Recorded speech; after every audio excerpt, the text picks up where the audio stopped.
I would not miss opening rifle weekend in Wisconsin for anything. Okay, don't move out of your tree stand. Look at that. That's one thing I know about it's food. Hey, good job. I'm on him. He's down. Yeah, that's him. It's not about getting a trophy. Look at that rainbow. Oh, you're a big boy. Look at this cool set. It's not about the kill. It's about the journey. Look at that. The challenges. The adventure. Humpback. Hunting's about a connection to the past, but living in the moment. Look at this fish. Monster. And preserving our traditions. Like hunting, my skull art connects me to nature. And behind every skull lies a story I'm bound to discover. I'm skullbound.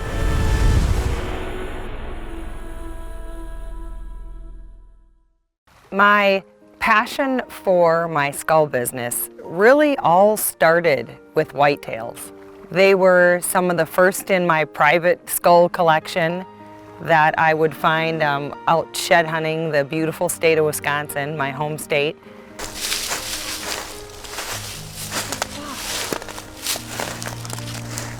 Dead buck. Shoot, look, broken off tine, broke off tine, broke off, what a fighter. Shoot, he would have been cool, he doesn't have much of a skull left. Not much to beat or paint on this boy. I just love how unique and different each whitetail is. I moved out west to Montana a few years ago, but I would not miss opening rifle weekend of whitetail in Wisconsin for anything. And I am blessed to hunt my dad's property just north of the Wisconsin Dells. The night before opening day, we have Bill's annual fish fry. My Uncle Bill cooks up fish that he caught in Canada and Wisconsin. And proud owner of the third. From the pound to Packerland, this dog's doing good. It's just so much fun to rehash old hunting stories, talk about funny things that have gone on over the years, talk about bucks that we've been getting on trail camera or that we've seen earlier in the fall. And I didn't get much of a chance to bow hunt this year in Wisconsin, but I wouldn't miss the gun week for anything. This year was pretty special because Allie, who's only 16, our fathers are friends. Allie's been coming up to the cabin with her dad since she was 12. Opening morning comes all too soon. Sure enough, Jim and I are sitting in our tree stand and my phone starts to vibrate in my pocket and it's a text from Allie. Oh, you're kidding. Okay, so you think you hit him good? Okay, don't move out of your tree stand. She shot a buck. She said he was pretty close. She said he was nice and she's did the right thing. He ran off. She hasn't gotten down out of her tree stand. We're gonna go help her look for him. So by the time Jim and I gathered up all our gear, climbed out of our box stand, it took me at least 45 minutes to get over to Allie. And sure enough, we walk up to her stand, she's grinning ear to ear. There's Allie. She's still up in her tree stand. That's one of my favorite spots to sit on the property. But she hasn't moved. She's done the right thing, so let's go catch her. From where your stand is here, where do you think you shot? It was about between these two trees, maybe just a little. Okay, from where you're looking, you could still see him really good here. Once he drops over here, you can't really see from that spot. Oh, guess what I see? I'm gonna let you find him. Keep going. You can hardly see him from right here. He blends in so well. Yay!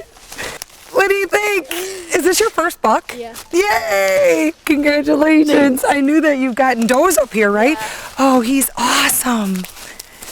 Pick him up. Look at that. Getting up at 5 in the morning and getting everything ready, I think, is a lot of indicator of how much hunting means to me. And it's just getting a reward like this is just great. It was time to head back to Montana, but not before we took a very long detour down towards Kansas because we got an invite from my buddy Scott Engstrom. Kansas, home to some pretty nice whitetails that we're hoping to see in the next 5 days. Tomorrow is the rifle opener, and we are so excited to be here. Nice to meet you finally. Hey, Jim. Hey, really nice to meet you. Cameraman Jimmy. Hey, who's this? You've got coyotes on the property. Yeah. No. When we were building this place, we actually had to put an orange collar on her because Yeah. there You were look several like a times coyote. You look just like a coyote. Country just looks like amazing habitat. If you guys want to hop in, I'll take you and ride you around a little bit. Yeah. Oh, thank you very much. It's good to have I'll a let Bud license. I'll let Bud know. Okay. Should we come in and say hi? Sure. Okay. No, you don't have to get up. This is Jana. This is Bud. But I just pet the dog. You're allergic? No, Are you? I'm not that Oh, okay. Hi, Jana. Nice This to is meet you. Steve Tisworth. Hi. Hi. Nice to meet you. This is Ben. Hi. How are you? How you doing, Miss Jana? Nice to meet you guys. This is Jim. Cameraman Jimmy. What's up, fellas? What's up, Jay? This was my very first time hunting whitetails in Kansas, and you know, whitetail hunters know Kansas is a state for some big old boys. You know, I've seen Scott's pictures of bucks they have on the walls there and some trail camera photos, and they have some impressive specimens of whitetails. I know how she feels some days. Scruffy. Yeah. Well, we've got settled in here at Petersburg Outfitters, got our stuff packed away into our rooms, we're settled in, we're gonna have some great chow, and tomorrow it's opening day. You ready, Jana? I'm ready, you ready? I'm ready. All right, my buddy Ben here is gonna go, where are you going on the, are you, I'm going south. South. 900 acre. how many years have you been hunting here? This is my first year. Oh, it is? Yeah, this is the first time up. Okay. Do you feel a little pressure? Ben's a gunsmith here, and so do you feel a little pressure to Yeah. show the boys up? Yeah, I can't be doing much missing. No. You're not good for business back home, but anyway, it'll be fun. Oh, I can't wait I'm to ready. get out. It's cold this morning. And both of us are super excited to hopefully get a buck down so we can do some coyote hunting. Yeah, I've never seen so many coyotes in my life. I haven't either. Last night they were just howling like crazy, going off every direction. Yeah, Mike and I were standing outside, and there were two packs howling at each other. It was crazy. So anyway, well, good luck. Thanks. Good luck to you too. So the first morning we were set up in a double bull blind on the edge of this field, and you could just tell right off the bat that this is pristine whitetail habitat. There's a lot of thick cover for him, and we had a bunch of great bucks coming in the morning, some smaller ones, some bruisers who had been fighting, some broken off tips, and sure enough though, wouldn't you know, the first morning out, we spotted 2 different coyotes.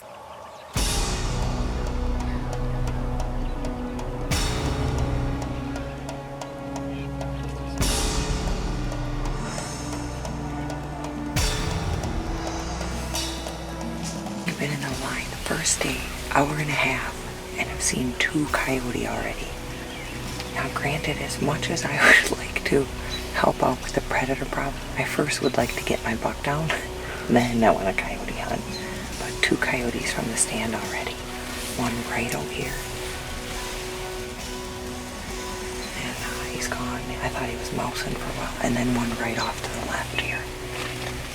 They have a definite coyote problem. We've got a really cool little spike buck out here, but he's different. He's got brow tines for one, which is weird for a spike, and he's real gray in his hide in the front. Cool looking deer.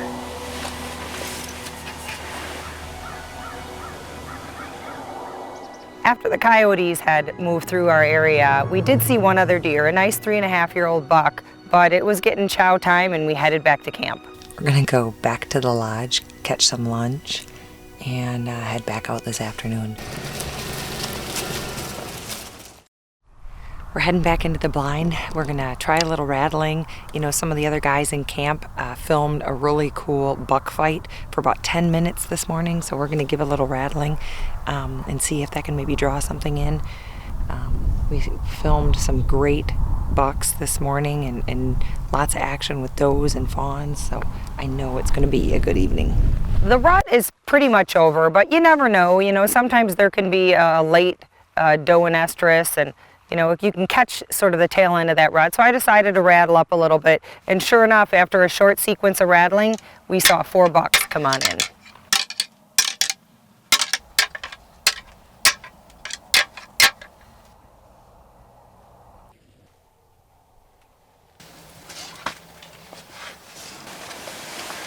That's so awesome. We've got 7 deer out in front of us right now.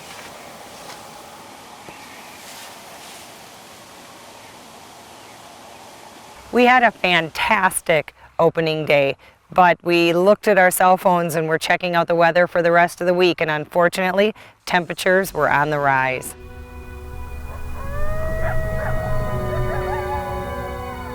The deer movement on day 2 was definitely measurably slower than opening day.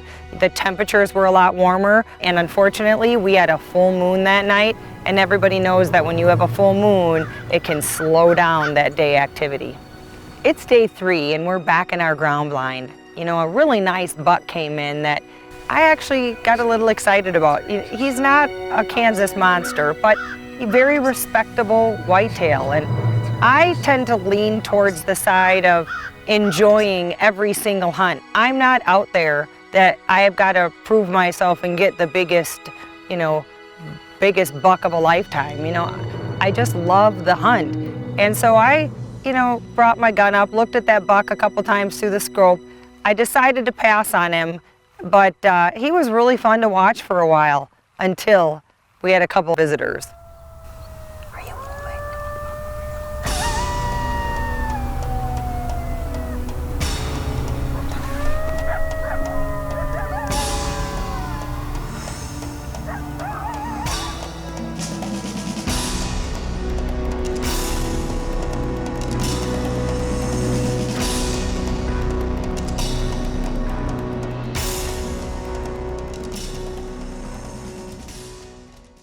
On our way back to camp, Scott got a text from Ben, big buck down. Yay, good job. He's awesome. Are you so stoked? I'm so excited. He is beautiful. Isn't Look he at those nice? bases. Yeah. He's gorgeous. He's the biggest Look deer at I've ever that killed. body. I know you Louisiana boys no. don't grow them that big No, either. he's a fat, nasty Dang, dog. he's fat and nasty. After a fantastic lunch and celebrating in Ben's nice buck, I was super excited, jumping in the Polaris with Scott and taking a nice ride around the property. Their food plots were lush and rich, and you could just see on the edges where the whitetails were loving them. So yeah, I was really excited to park it there for the evening. It's about 2 o'clock. We're heading back out for a good 3 hours. This is Mecca. There are nice rolling hills here where the bucks tend to bed up during the day. This is cut beans with 3 different food plots, invite food plots. I have a feeling tonight might be the night. Scott told me, be prepared because you're going to see some turkeys. I didn't know that we were going to see hundreds of turkeys. Watching that kind of turkey interaction is so much fun. And we had a couple of different bucks come in back and forth along the tree line. It was a fantastic sit, and I loved this new area.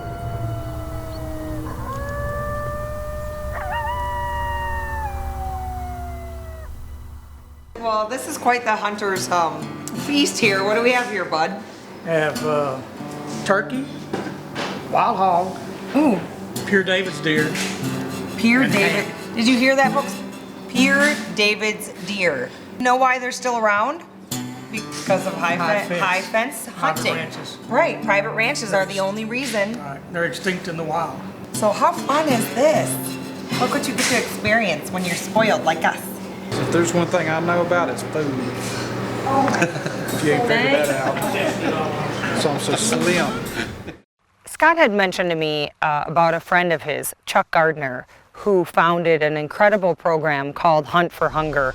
And the more I heard about it, the more intrigued I became. The end goal is to help people who need Right.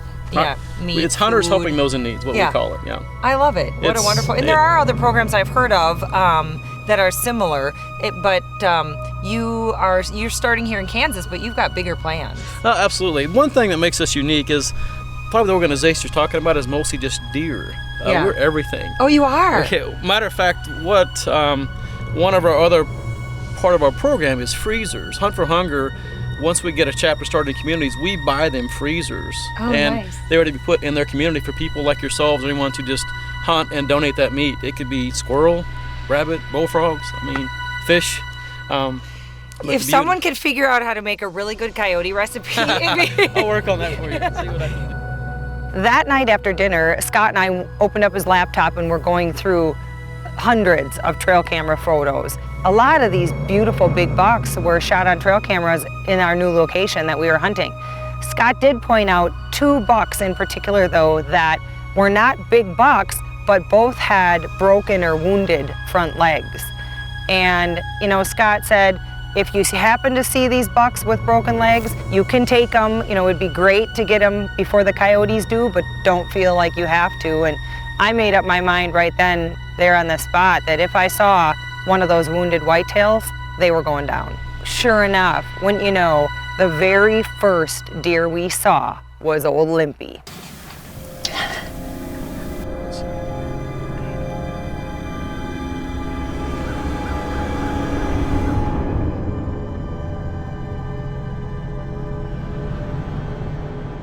Okay, I'm on him. Are you ready? That's him. Done. Done deer. Yeah. Nope. It's him. He's down. He's down. Right through the lungs. He's down.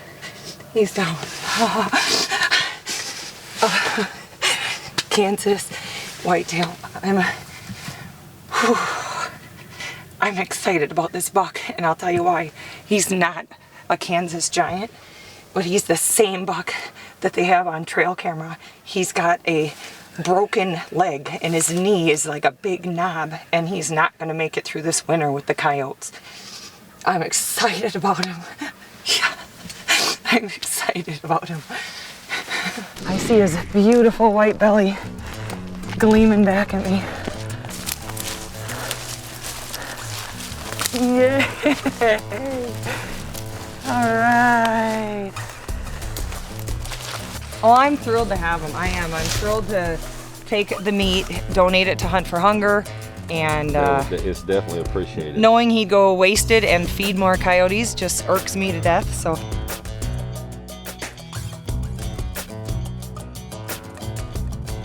We got her done in a tough week. It was warmer than warm. Full moon every windy. night. Windy. And yet today, it's probably been the nicest day yet of our trip, but got it done today. But now we need to do a little bit of coyote management this afternoon and hopefully help out some fawns for next year. It was such a treat to be able to spend the week at Petersburg Outfitters, to be able to harvest that whitetail and donate the meat for such an incredible program. That whitetail is going to feed people in need through the Hunt for Hunger program. To spend a week with people like that in the beautiful, woods of Kansas, that's what hunting is all about.